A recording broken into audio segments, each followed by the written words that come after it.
ప్రభాస్ ఆరోగ్యం cinema career పై ప్రముఖ జ్యోతిష్కుడు వేణుస్వామి గతంలో సంచలన కామెంట్లు చేసిన సంగతి తెలిసింది. తాను ఇప్పటి వరకు సెలబ్రిటీలకు చెప్పిన జ్యోతిష్యం ఎప్పుడు తప్పు కాలేదని, చెప్పింది చెప్పినట్లు జరుగుతుందని వేణుస్వామి గతంలో చెప్పారు. ప్రభాస్కు 4 పదుల వయసు దాటినా ఇంకా పెళ్లి కాకపోవడానికి కారణం అతని జాతకంలో దోషం ఉండడమే అని, దోషం కారణంగానే పెళ్లి జరగడం లేదని, ఒకవేళ కష్టాలను అధిగమించి పెళ్లి చేసుకున్నా కలిసి రాదని వేణుస్వామి గతంలో సంచలన కామెంట్ చేశారు. సలార్ సినిమా విడుదల సమయంలోనూ ప్రభాస్ పై కామెంట్ చేశారు. ప్రభాస్కు ఆరోగ్యం బాగోలేదని అన్నారు. సలార్ మూవీ ఫ్లాప్ అవుతుందని తేల్చేశారు. అయితే ఆయన కామెంట్స్కి భిన్నంగా సలార్ రిజల్ట్ రావడంతో ప్రభాస్ ఫ్యాన్స్ ఆయనను ట్రోల్ చేయడం ప్రారంభించారు. ఇక ప్రభాస్ పెళ్లి ఆరోగ్యంపై వేణుస్వామి చేసిన వ్యాఖ్యలపై తాజాగా కృష్ణంరాజు భార్య శ్యామలాదేవి స్పందించారు.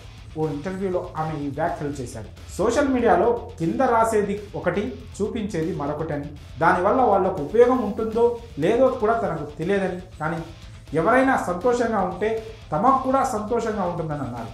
అయితే కొన్ని మరి ఇబ్బందికరంగా ఉంటాయని అన్నారు.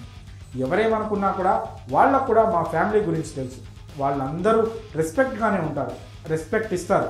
కానీ ఆ వేణుస్వామి ప్రభాస్ జాతకం గురించి ఆరోగ్యం గురించి మాట్లాడినప్పుడు మాత్రం బాధేసిందని అన్నారు. మొన్నెవరో చెబితే తెలిసింది ప్రభాస్ జాతకం వాళ్ళ అమ్మకు తప్ప వేరే వాళ్లకు తెలియదని.